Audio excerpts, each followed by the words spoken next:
يعقلون وما علمناه الشعر وما ينبغي له إن هو إلا ذكر وقرآن مبين لينذر من كان حيا ويحق القول على الكافرين أولم يروا أنا خلقنا لهم مما عملت أيدينا أنعاما فهم لها مالكون وذللناها لهم فمنها ركوبهم ومنها يأكلون ولهم فيها منافع ومشارب أفلا يشكرون واتخذوا من دون الله آلهة لعلهم ينصرون لا يستطيعون نصرهم وهم لهم جند محضرون فلا يحزنك قولهم إنا نعلم ما يسرون وما يعلنون أولم ير الإنسان أنا خلقناه من نطفة فإذا هو خصيم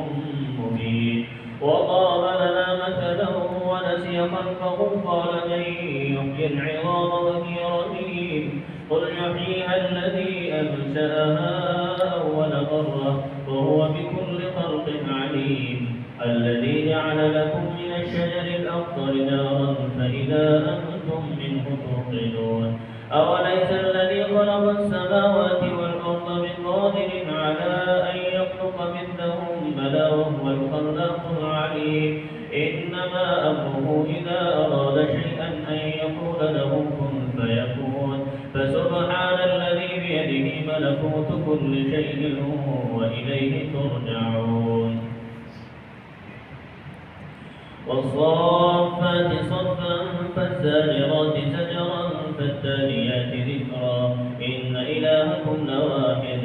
رب السماوات والأرض وما بينهما ورب المشارق إنا زينا السماء الدنيا بزينة الكواكب